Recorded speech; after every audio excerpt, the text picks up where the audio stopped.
Welcome dear rockets, कैसे हैं आप सभी। तो आज हम देखने वाले हैं एक ज़ॉम्बी एपोकलिप्टिक हॉरर मूवी। एक महिला काफी दिनों से एक ही जगह पर रहकर ज़ॉम्बी से बचते हुए खुद को जिंदा रख रही है, मगर वो यहाँ से कहीं जाना नहीं चाहती, भले यहाँ पर कितना भी खतरा क्यों ना हो। अब ऐसा क्यों है और क्या रीजन है इसके पीछे, और क्या वो ज़ॉम्बी से खुद को बचा पाएगी, चलिए जानने के लिए आइए इस मूवी के अंदर। तो मूवी की शुरुआत में हमें घने जंगल में अन नाम की लड़की को देखते हैं। उसने अपने शरीर पर जानवरों का मल लगाया होता है। असल में कुछ वक्त पहले किसी अनजान वायरस की वजह से आधी दुनिया खत्म हो चुकी है और इस वायरस ने इंसानों को ज़ॉम्बीज़ में बदल दिया है, जो कि बचे हुए इंसानों के खून के प्यासे हो गए हैं। इसी कारण अन इस जंगल में रह रही है। दोस्तों, अन के पास एक कार भी है जिसमें वो यहाँ तक आई है। इसी गाड़ी में वो सोती है और खाना वगैरह इकट्ठा करती है। अन के पास कैन फूड पड़ा होता है। अन के परिवार की बात करें तो वो अपने पति जैसन के साथ रहती थी और दोनों की एक बेटी भी थी, जिसकी उम्र की बात करें तो कुछ दिन या महीने की होगी। और जब ये वायरस फैला तो अपनी बच्ची की सुरक्षा के लिए जैसन को अन के साथ अपना घर छोड़ना पड़ा,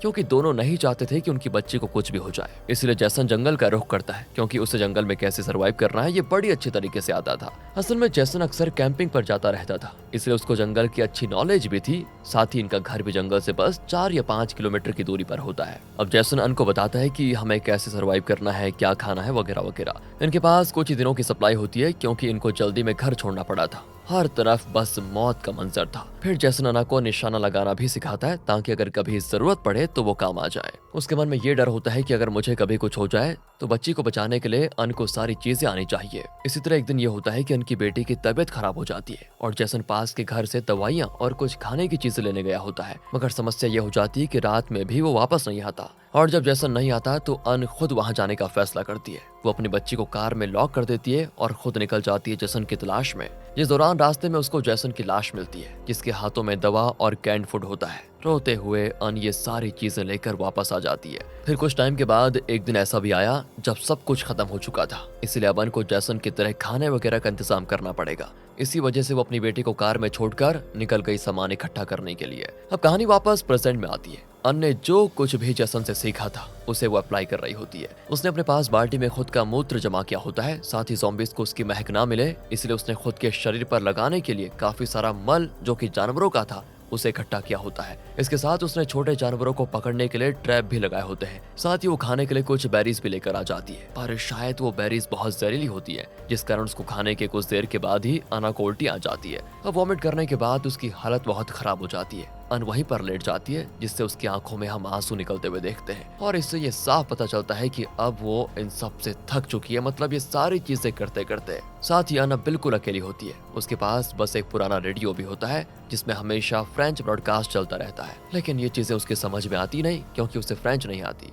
अन के पास एक म्यूजिक फोन भी होता है, जिसको देखकर वो अपनी बेटी को याद करती है, लेकिन उसकी बेटी के साथ क्या हुआ ये हमें आगे पता चलेगा। अब आगे जब अगले दिन अन अपने लगाए ट्रैप में देखती है तो उसमें कोई जानवर नहीं फंसा होता। ये देखकर वो बहुत ज्यादा दुखी भी हो जाती है और फ्रस्ट्रेशन भी उसको होती है। अब उसके पास सिर्फ 2 दिन का खाना बचा होता है, इसलिए अन को ना चाहते हुए भी खाने का इंतजाम करना ही पड़ेगा। तो किसी घर में जाना होगा इसके लिए पहले वो कुछ तैयारी करती है। वो सबसे पहले अपने हाथ को काट कर उसका खून एक शीशे में इकट्ठा करती है। फिर वो अपने पूरे शरीर पर जानवरों का मल लगा लेती है, जिससे ज़ॉम्बीज़ को उसकी महक ना जाए। अन के पास एक गन भी होती है, लेकिन उसके पास सिर्फ 4 गोलियां थी, ओनली 4, तो उसका इस्तेमाल अन अभी नहीं कर सकती थी क्योंकि गोलियां खत्म हो जाती। फिर वो एक घर के फैंस के पास पहुंचकर उसी म्यूजिक फोन को ऑन करके टांग देती है और साथ ही उस फोन में खून लगा देती है, ताकि ज़ॉम्बीज़ को वो इस तरफ डिस्ट्रैक्ट कर पाए और खुद पीछे के रास्ते से घर में जाकर खाना और बाकी चीजें लेकर बाहर आ जाए। अन बिल्कुल ठीक ऐसा ही करते हुए घर के अंदर जाती है, जहाँ पर काफी सारा कैन फूड होता है, जिन्हें वो अपने बैग में डाल भी लेती है। मगर होता यह है कि घर से निकलते वक्त उसके पैरों से लगकर डस्टबिन गिर जाता है। अब इसकी आवाज जो निकलती है उससे ज़ॉम्बीज़ अन के पीछे पड़ जाते हैं। वो जल्दी से वहां से भागती है। जिस दौरान वो जब फैंस के नीचे से निकलने की कोशिश करती है तो उससे अन के पेट में घाव लग जाता है, खून और गिरने लगता है और ये चीज उसके पीछे और ज़ॉम्बीज़ को अट्रैक्ट करती है। इसी भाग दौड़ में अन के बैग से काफी सारे कैंड फूड रास्ते में गिर जाते हैं। वो जल्दी से अपनी गाड़ी के पास आकर अपने यूरिन से भरी बाल्टी को खुद के ऊपर डाल देती है, जिससे ज़ॉम्बीज़ को उसकी महक ना आए। फिर वो जल्दी से अपनी कार के अंदर जाकर बैठ जाती है सेफली। अन के पास सिर्फ 4 कैंड फूड्स थे, इसलिए अगली सुबह उठकर वो सबसे पहले उन्हीं कैंस को रास्ते से उठाने जाती है, जो कि उसको मिलते भी हैं। उन्हें बैग में भरने के बाद वो जल्दी से वापस आ रही होती है। तभी उसकी नजर एक घायल आदमी और उसकी बेटी पर पड़ती है, जिनमें से लड़की का नाम ओलिविया और आदमी का नाम क्रिस होता है। क्रिस के सर पर चोट होती है, जिस कारण वो बेहोश हो जाता है। अब पहले तो अना इन्हें खतरे की तरह देखती है कि कहीं ये मुझे मार न डाले। उसे ये लग रहा होता है कि ये दोनों इन्फेक्टेड हो, मगर दोनों बिल्कुल सही होते हैं। इसलिए अन क्रिस को अपने कैंप में लेकर आती है, उसकी मरहम पट्टी अच्छे से करती है, हालांकि वो अभी भी बेहोश होता है। तभी ओलिविया अन से बताती है कि क्रिस मेरे स्टेप डैड है, उन्होंने हाल ही में मेरी माँ से शादी की थी, पर फिर ये सारा हो गया, ये वायरस फैल गया। असल में हम साउथ से नॉर्थ की तरफ जा रहे थे, क्योंकि हमें लगता है कि वहाँ पर सब सही होगा। ओलिविया के साथ अन उसी फ्रेंच ब्रॉडकास्ट को सुनती है, पर ओलिविया को भी फ्रेंच नहीं आती थी, इसलिए उसे भी कुछ समझ में नहीं आता। इसके बाद अन ओलिविया से कार में आकर सोने के लिए कह देती है, पर ओलिविया कहती है मैं क्रिस के साथ कैंप में ही रहूंगी। अब होता यह है कि रात में क्रिस को होश आ जाता है, जो कि अन का पहले शुक्रिया अदा करता है, क्योंकि उसी ने उसकी मरहम पट्टी की होती है। फिर वो कहता है कि तुमने तो यहाँ पर काफी अच्छा सेटअप किया हुआ है, इसके लिए तो तुम्हारी कोई भी जान ले सकता है। फिर वो अगला सवाल करता है कि इस गाड़ी का टैंक फुल है क्या? जवाब में अना ना कहती है। लेकिन दोस्तों, यहाँ क्रिस की ये सारी बातें सुनकर अन को डर लगता है। उसे लगता है कि कहीं ये दोनों मुझे मारकर मेरी चीजों को हड़पने की कोशिश ना करें। लेकिन क्रिस उससे कहता है कि इस वक्त में कोई किसी की मदद नहीं कर सकता, पर तुमने मेरी मदद की, उसके लिए मैं हमेशा तुम्हारा एहसानमंद रहूंगा। फिर वो आगे बताता है कि मेरी पत्नी भी इन्फेक्ट हो गई थी, जिस कारण उसको मुझे बेड से बांधना पड़ा। रात दिन मुझे उसके दर्द भरी चीखें सुनाई पड़ती है। उसका दर्द जब मुझसे देखा नहीं गया तो मैंने ही उसको मार डाला। अन कहती है कि देखो, सभी ने किसी न किसी को खोया है। अगले दिन की बात है, वो देखती है कि क्रिस और ओलिविया आराम से मजे कर रहे हैं और खुलकर बिल्कुल हंस भी रहे होते हैं। ये देखकर पता नहीं क्यों अन को अच्छा नहीं लगता। उसे समझ नहीं आ रहा था कि क्रिस आखिर इतनी जल्दी कैसे सब कुछ भूल सकता है। वहीं दोस्तों, अन तो जैसे हंसना ही भूल गई थी। अब शाम को फिर से जब अन उन दोनों को हंसकर बात करते हुए देखती है, तो फिर से उसे अच्छा नहीं लगता और इस बार वो क्रिस को ऐसे हंसने के लिए मना कर देती है कि प्लीज इस तरह मत हंसो। रात में क्रिस अन से एक सवाल करता है कि एक बात बताओ, आखिर तुम्हें हमारे हंसने और बात करने से प्रॉब्लम क्या है? अन कहती है कि तुम्हें देखकर मुझे ऐसा लग रहा है कि जैसे तुम भूल चुके हो कि बाहर चल क्या रहा है। बाहर इतनी बड़ी प्रॉब्लम चल रही है और तुम अंदर मजे से हंस रहे हो। क्रिस जवाब देता है कि सुनो, मैं कुछ नहीं भूला हूँ, बस मुझे ये पता होता है कि कब और क्या याद रखना है। अगले दिन ओलिविया को थोड़ा चोट लग जाती है, जिसको देखकर अन उसका भी ख्याल रखती है। वो ओलिविया को अपनी बेटी की तरह मानती है और बीते हुए समय के साथ अन और क्रिस एक दूसरे को पसंद भी करने लग जाते हैं। पर ये बात ओलिविया को बिल्कुल राज नहीं आती, क्योंकि वो भी क्रिस के प्रति थोड़ा अट्रैक्टेड थी दोस्तों। पर वो तो उसका स्टेप डैड था, कोई बात नहीं। हालांकि इस बात का तो क्रिस को कोई अंदाजा ही नहीं है कि ओलिविया भी उसे पसंद करती है। फिर आखिर में ओलिविया क्रिस से सवाल करती है कि आखिर तुम यहाँ पर रुके क्यों हो, हम यहाँ से आगे क्यों नहीं बढ़ जाते? क्रिस जवाब देता है कि ऐसे अचानक से चले जाना अन को सही नहीं लगेगा, और उसने देखो हमें खाना और पानी दिया है, तो मैं उसे भी साथ चलने के लिए पूछूंगा ना, उसे हम ऐसा तो नहीं छोड़ सकते।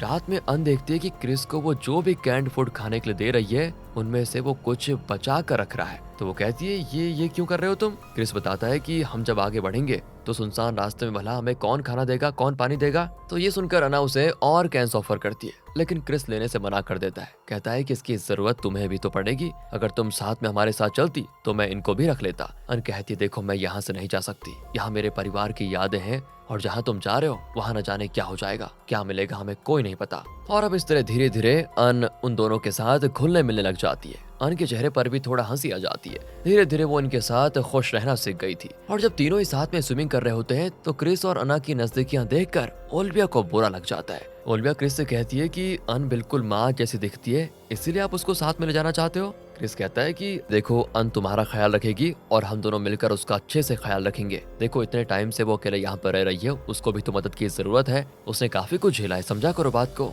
तो इसके बाद जब ओलिविया और अन साथ में बैठे होते हैं, उस दौरान अन को पास्ट की बातें याद आ जाती है। जब वो अपनी बच्ची को कार में छोड़कर खाने का इंतजाम करने के लिए गई थी, तो उस समय हुआ क्या था। अन का सामना वहाँ पर एक ज़ॉम्बी महिला से होता है, जिसे वो गोली मार देती है, और उस ज़ॉम्बी महिला के खून के छींटे अन के कपड़ों पर लग जाते हैं। तो अन जैसे इसके बाद जब फूड वगैरह लेकर वापस आती है, तो उसकी बच्ची रो रही थी, जिसे वो उठाकर चुप कराने लगती है। लेकिन इसी चक्कर में अन के कपड़ों पर लगा खून उसकी बच्ची के मुंह पर लग जाता है और वो भी इन्फेक्टेड हो जाती है। फिलहाल कहानी प्रेजेंट में आती है। क्रिस और अन लकड़ियां लेने के लिए गए होते हैं, और इधर कैंप में ओलिविया ने क्रिस को अपने दिल की बात बता देने का सारा इंतजाम किया हुआ था। मगर जब क्रिस अन के साथ होता है ना, तो वो पहली बार अन को किस करता है। प्यार तो था ही दोनों के बीच, तो क्रिस इसी बहाने अन को अपने साथ चलने के लिए मनाने की कोशिश करता है। सोचता है कि शायद वो मान भी जाए। तो उस रात दोनों कार में ही बिताते हैं, जो चीज ओलिविया को बिल्कुल पसंद नहीं आती, और वो बोर होते ही गाड़ी के ट्रंक से सारा कैन फूड निकाल कर वहां से निकल जाती है। फिर उठने के बाद क्रिस अन से चलने के लिए कहता है,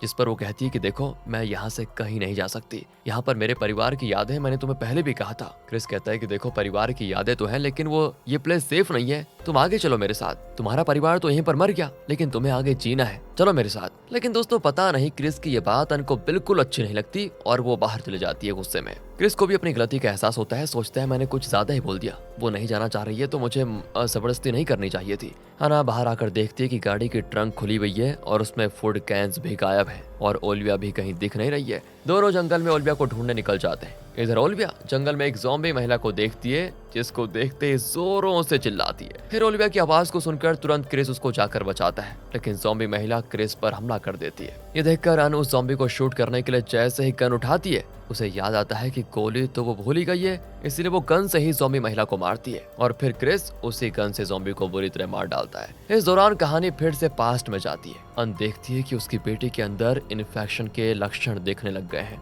अपनी बेटी की तकलीफ को देखकर अन खुद को ही दोष देती है कि सब मेरी वजह से हुआ है। अपनी बच्ची का दर्द कम करने के लिए अन एस्प्रिन की बोतल में बेबी फॉर्मूला मिला देती है और उसके साथ अपनी खून की कुछ बूंदें मिलाकर अपनी बेटी को पिला देती है, जिससे अन की बेटी सीधे दम तोड़ देती है। और यही एक सरल रास्ता अन को लगा था उसके दर्द को कम करने का। इसी के साथ सीन वापस प्रेजेंट में आता है, जहाँ पर हम देखते हैं कि क्रिस ओलिविया के साथ अब यहाँ से जल्दी जल्दी निकलना चाहता है। वो अन से कहता है कि तुम अब साथ चलो या ना चलो, मैं तो जा रहा हूँ बस। अन भी कहती है मैंने तुम्हें बताया ना, मुझे मेरे परिवार की यादों ने यहाँ पर बांध के रखा हुआ है। क्रिस उसे फिर समझाता है कि तुम्हारे परिवार के साथ जो हुआ उसकी सजा तुम खुद को क्यों दे रही हो, उसमें तुम्हारी कोई गलती नहीं थी, तुम्हें अब अपनी जिंदगी में आगे बढ़ना ही होगा। अन दोस्तों फाइनली क्रिस की ये बात समझ जाती है और उसके साथ चलने के लिए तैयार। फिर वो क्रिस को स्टोर किया हुआ फ्यूल भी दिखाती है, साथ ही क्रिस से कहती है हमें रास्ते के लिए और फूड चाहिए होगा, इसलिए वो उसके साथ पास के घर से सारा फूड सप्लाई लेने का फैसला करती है। ये देखकर ओलिविया भी कहती है कि मैं भी चलूंगी।